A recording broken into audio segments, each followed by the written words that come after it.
Gimana Pak Mahfud? Masih ngomongin pesawat jet pribadi si Kaisang? Udah tahu kan kalau dia itu cuma minjam. Kenapa Pak? Orang yang naik pesawat kau yang uring-uringan. Udah lama ya nggak naik pesawat jet pribadi. Bapak sih cepat kali resign jadi Menko Polhukam. Kalau enggak kan 2 bulan ini kan Bapak masih bisa bolak-balik jalan-jalan ke IKN. Kenapa Bapak sakit hati ngelihat kawan lama Bapak di dalam kabinet itu jalan-jalan ke IKN gitu? Ya, jadi untuk mencari perhatian, Bapak seranglah anak Bapak Presiden kan begitu? Iya, akhirnya nyesalkan rencana mau menjebak jadi terjebak. Apalagi 1 hari setelah kau usil sama si Kaisang, besoknya itu dibuka netizen lah semua foto sama videomu bersiliweran, waktu naik pesawat jet pribadi. Ada yang sendiri, ada sama Ganjar, ada sama Yusuf Kala. Rajin juga kau ya. Itu yakin itu gak gratifikasi? Serius lah. Itu kan yang masih nampak video kan? Yang nggak nampak berapa kali Pak? Makanya jangan pernah mencoba sok-sokan ya, mencoba untuk bersih-bersih kalau diri sendiri belum bersih. Coba ya, kapasitas dan kredibilitas yang sudah kau bangun selama ini ya, mindset masyarakat terhadap kau sangat positif. Tapi oleh karena beberapa hari kau nyinyir langsung ambruk. Padahal kau diem aja, mingkem aja dulu beberapa waktu ini, biar orang simpati sama kau. Ini mentang-mentang kau bikin podcast Mahfud MD Official, biar ada bahan beritamu. Kau angkat-angkat lah mengenai Kaisang. Dah opung duli. Boleh Bapak sakit hati sama Joko Widodo, ya kan? Tapi itu kan kau sendiri yang bikin. Nggak pernah Bapak Joko Widodo memecat. Kau sendiri yang kemarin memilih mengundurkan diri gara-gara menjadi calon wakil presiden. Itu pun kalah. Iya kan? Aturannya bertahan. Kau lumayan kan beberapa bulan masih gajian. Bulan 3 waktu itu kau resign, kalau nggak salah bulan 2, 3, 4, 5, 6, 7, 8, 9, 10. Masih ada 8 kali lagi kau gajian. Udah berlipat lagi lidahku ini. Masih bisa 8 kali lagi kau gajian. Itu dia ya. Kok jadi ngomong ke si Mahfud? Jadi gini, ku tengok ya, makin ke sini ya, ku tengok ini fenomenanya luar biasa ini. Satu-satunya presiden ya yang di masa-masa akhir kepemimpinannya makin lama makin banyak musuhnya, cuma Presiden Joko Widodo. Serius, ya kan? Dari awal pemerintahan 2014 sampai 2024 yang banyakan musuhnya. Dan musuhnya itu bisa dikatakan iya sama-sama musuh negara juga sama musuh masyarakat. Iya kan? Orang yang gak berkualitas lah, orang-orang yang nyinyir gak jelas lah, orang yang tahu komentar tapi gak tahu pelaksanaan. Iya kan? Dan juga tahun dakala mulai dari dia gubernur kalau nggak salah, waktu itu yang memprotes itu pertama kali itu Lulung Lunggana, ya kan? Haji Lulung. Setelah itu ada lagi Ridwan Saidi. Setelah itu ada lagi yang namanya kalau nggak salah itu Liusman Sungkar, ya. Setelah itu ada lagi namanya Rizal Ramli. Setelah itu ada lagi namanya kalau nggak salah itu Tengku Zulkarnain, ya. Di mana mereka sudah berpulang ke Rahmatullah. Iya, jadi kita bukannya senang ya, kita mengucapkan innalillahi wa inna ilaihi rajiun ya. Tapi yang jadi pertanyaannya, apakah sebelum mereka wafat, mereka masih sempat mengucapkan minta maaf sama Bapak Jokowi? Itulah dulu, ya kan? Jadi memang bukan gara-gara, kalau aku sih nggak bisa katakan, oh karena mereka pembenci Jokowi, karena mereka membenci Jokowi lah makanya mereka mendapatkan azab sehingga mereka dicabut nyawanya. Kalau aku bilang kayak gitu terlalu kejam. Tapi itulah perbuatan-perbuatan nakal-nakal sikit para netizen. dihubung-hubungkan kematian seseorang kebetulan membenci Jokowi, ya kan, dikait-kaitkan dengan bagaimana cara mereka memperlakukan Jokowi. Karena kebetulan mereka nyinyir, suka kali menghina, suka kali menuding, suka kali memfitnah, maka disangkut pautkannya lagi. Kalau pakai film Indosiar, azab penggali kubur, azab preman Tanah Abang, azab budayawan. Coba bayangkan kalian, banyak kali pembencinya, mulai dari preman, anggota dewan, budayawan, termasuk tokoh agama. Coba,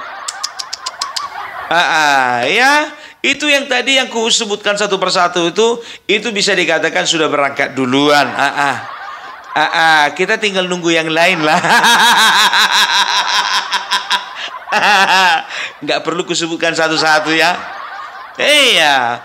Tapi makin kesini ku tengok makin banyak yang benci, ya kan? Rupanya setelah senior-seniornya itu sudah mangkat, datang mati satu tumbuh 1000 rupanya. Adalah Rocky Gerung, adalah Faisal Assegaf, adalah Refli Harun, ya kan? Yang sepunya itu yang tinggal si Amin Rais. Adalah anak-anak Abah. Nambah satu lagi sekarang Mahfud MD. Kapan habisnya kalian benci sama Joko Widodo? 2 bulan lagi, geng. Gitu dia. Apakah ini berpengaruh kepada Bapak Joko Widodo? Tidak. Nggak berpengaruh ya. Semakin dekat purna tugasnya, semakin banyaklah kerja yang dilakukan. Ya, itu dia. Contohnya, ya, beliau itu sudah meresmikan rumah sakit terbesar di Indonesia yang ada di Makassar. Ya, beliau juga baru-baru ini sudah meresmikan pabrik baterai mobil listrik yang terbesar se Asia Tenggara. Gitu dia. Dan masih banyak yang lainnya, belum lagi jalan tol dan infrastruktur lainnya. Ya, jadi itu dia. Ya, setiap hinaan, cercaan, semua dibalas dengan prestasi. Iya, coba kita tanya dulu Rocky Gerung, udah apa rupanya dibikin untuk bangsa ini? Simpel aja lah, nggak usah bacrit. Kalau bicara masalah pintar berkata-kata, aku pun bisa, tinggal latihan aja. Banyak-banyak baca kamus, banyak-banyak baca istilah-istilah yang keren-keren, yang nggak dimengerti orang awam. Tampil awak di LC, selesai. Tapi coba dikasih dulu, suruh dulu dia menangani satu proyek dulu. Bikin dulu proyek bendungan, bilang gitu. Oh, nggak bisa. Kita itu harus sesuai dengan ahli, sesuai dengan bidangnya. Paling itu jawabannya. Iya kan? Iya, coba lagi. Faisal Assegaf. Maksulkan Jokowi. Sedangkan kau bilang masih tinggal di bawah tiang sutet. Perbaiki dulu kehidupan ekonomi keluargamu. Orang kalau dibilang katanya tinggal hidup di bawah menara sutet, berarti kan dia nggak mampu dia untuk mencari lahan yang lain. Bukan menghina aku, bukan. Kadang-kadang kita itu terlalu fokus ya mengomentari pekerjaan orang lain, sementara pekerjaan kita pun nggak kita selesaikan. Gitu loh, ya kan? Pindah dulu kau dari situ. Kau kan ngilu-ngilu kemarin itu kan? Ngilu-ngilu kawan ini. Ngilu-ngilu, saya seorang aktivis yang sampai sekarang masih tinggal di bawah menara sutet katanya. Ya pindah kau dari situ. Siapa lagi? Refli Harun. Kenapa kau sakit hati? 2 kali kau dikasih tugas, 2 kali nggak selesai kan? Ya, jadi orang ini membenci Joko Widodo. Ya selalu dasarnya itu sakit hati. Sakit hati karena dipecat, sakit hati karena mengundurkan diri jadi wapres, rupanya ujung-ujungnya nggak jadi.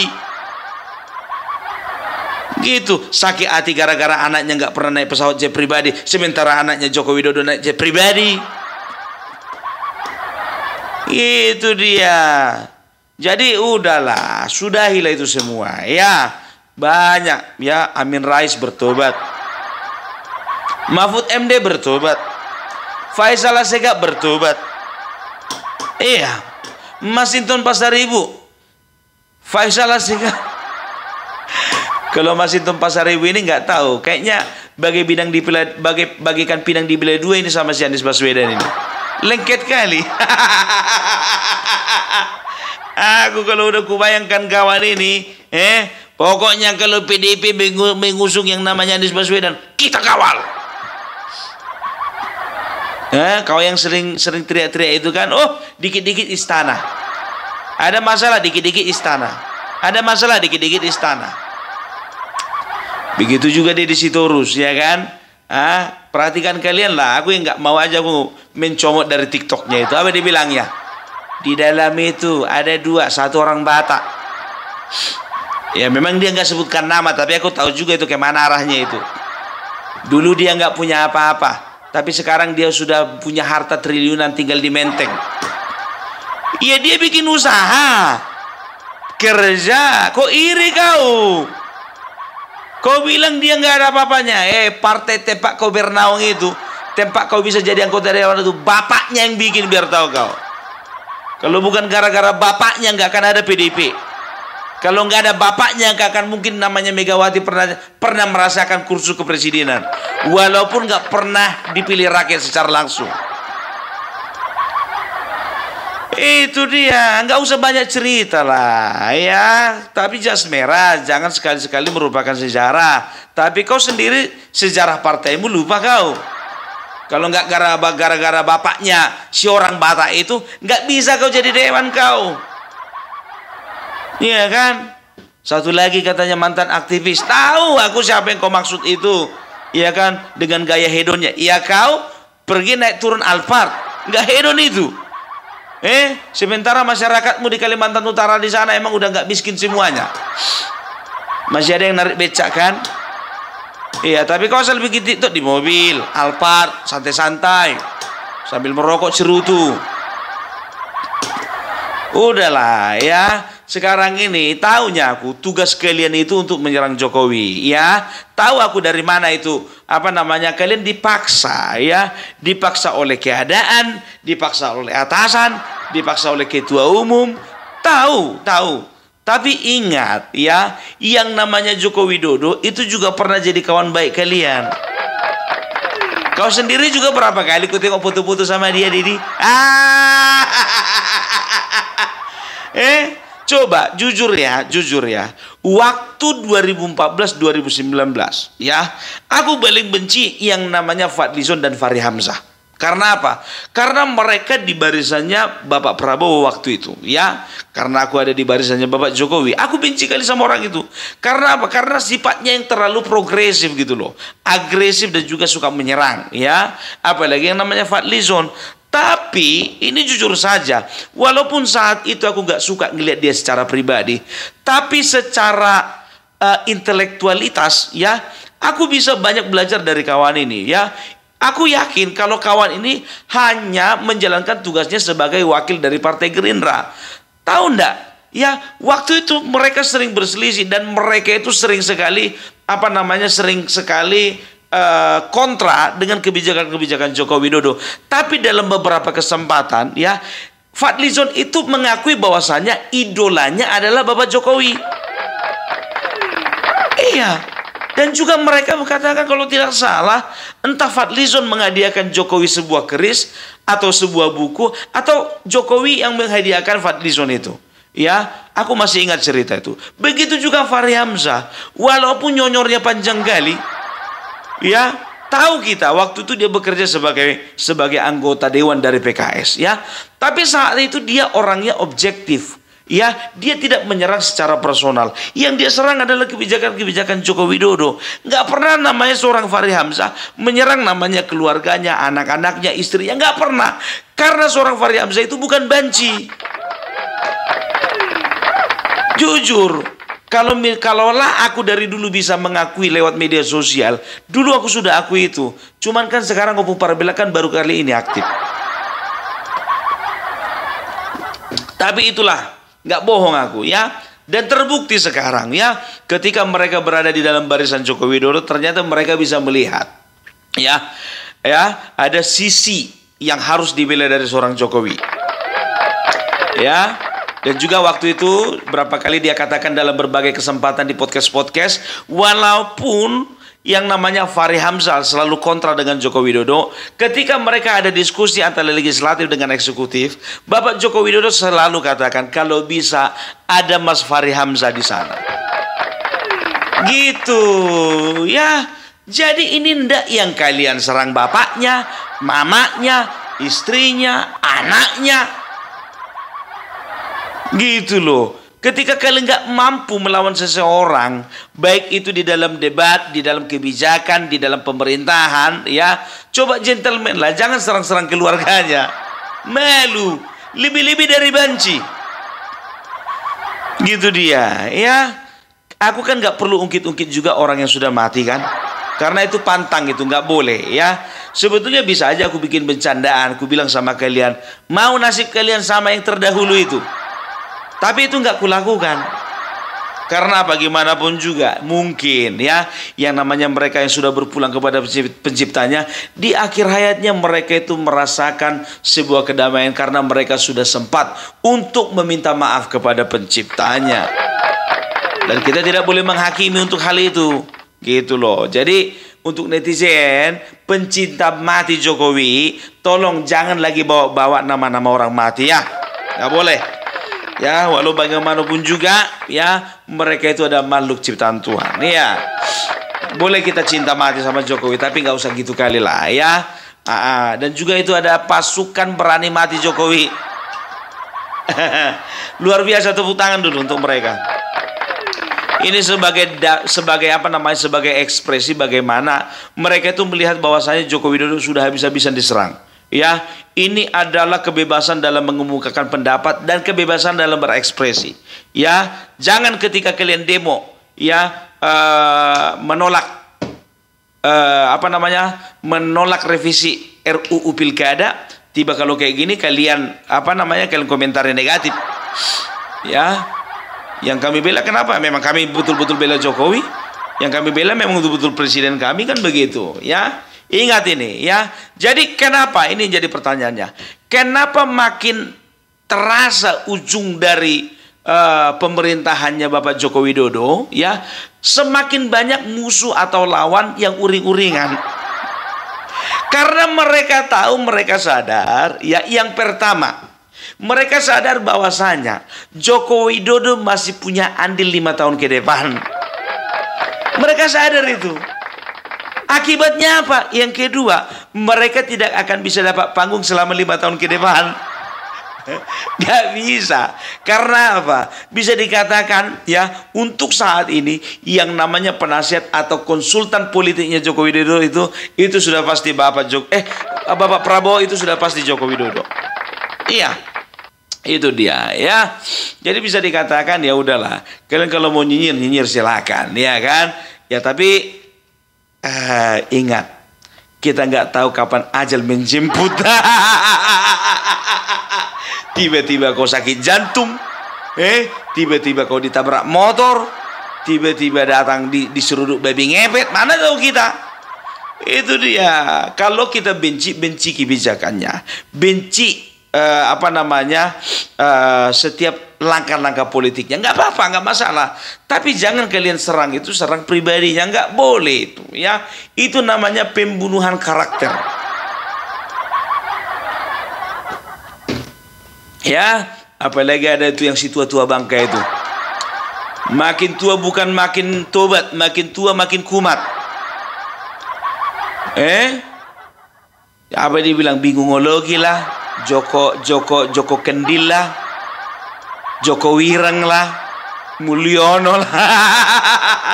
Setiap kamus yang keluar dari muncungnya itu nggak pernah ada yang bagus, negatif aja terus.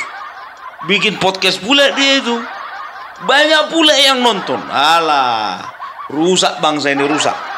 Ya, tapi itu juga, itu kesukaan dia. Ya namanya itu kan dalam rangka memprovokasi kan. Ya itu dia, ya kan.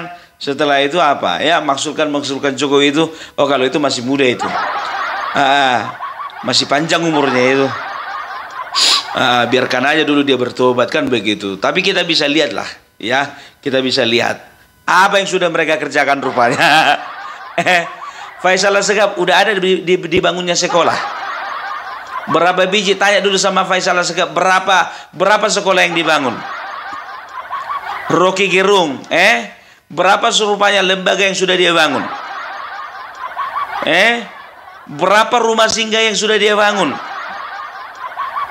Berapa lembaga bantuan hukum yang sudah dia bangun untuk orang-orang miskin? Nol, nggak ada. Ya, Amin Rais. Coba, udah berapa jalan tol yang sudah dibangun? Udah berapa kilometer jalan tol yang sudah dibangun? Sedangkan dari Jogja ke Jakarta sampai sekarang pun juga nggak ditepati. Dulu waktu masih kuat nggak mau dia jalan kaki. Sekarang mau kita tuntut dia jalan kaki dari Yogyakarta ke Jakarta. Mati tengah jalan kayak mana itu? Di situ urus. Udah apa rupanya dibikin dia? Oh enggak, itu kan kerjaan eksekutif bukan legislatif. Oke. Ku tengok dulu kau 2029, jangan sempat nggak mencalonkan jadi kepala daerah kau ya. Coba jadi kepala daerah dulu kau, jadi bupati dulu. Nggak usah dulu gubernur Kalimantan Utara. Jadi bupati dulu kau di salah satu kabupaten di sana kau. Buktikan. Itu dia ya. Sama kayak Amin Rais begitu juga. Anies Baswedan ya. Banyak kali ceritanya itu ya. Tersandra. Sedang dikangkangi. Demokrasi sedang dikangkangi. Kok yang kangkang itu yang gue bikin analoginya? Nggak ada yang lain. Itu dia. Tapi itulah dia ya. Yang namanya pemimpin seperti itu. Makin banyak yang cinta, makin banyak juga yang benci. Karena apa? Itulah namanya check and balance. Ya, iya itu. Sekarang gampang aja kalau banyak yang nyonyor sama kayak si Mahfud MD contohnya ya. Udah apa kau bikin sama bangsa ini? Oke, sudah ada. Mungkin ada beberapa peraturan atau undang-undang mengenai apapun yang ada kaitannya dengan Mahkamah Konstitusi. Oke, tapi berapa bandingannya sama Bapak Jokowi? Ya kan? Itu aja ya. Ada Nabi Tubulu. Oke. Dia teriak-teriak dinasti. Tapi ku tengok sekarang udah nggak lagi dia. Gimana bang? Apa kabar? Aku tahunya dia sebetulnya sayang sama Joko Widodo. Ini orang berprinsip ini. Kalau kalian tanya sama Bung Parpelak, lebih suka aku ngeliat ini daripada Deddy Sitorus. Jujur. Walaupun kami marga-marga sama-sama marga Sitorus. Iya. Tapi aku lebih suka dia Nabi Tupulu karena memang dia satu mantan aktivis dan dia orangnya sampai sekarang loyal. Yang ketiga dia orangnya apapun yang terjadi dengan PDIP dia tetap setia. Itu dia, mantap dia. Aku nggak sanggup aku.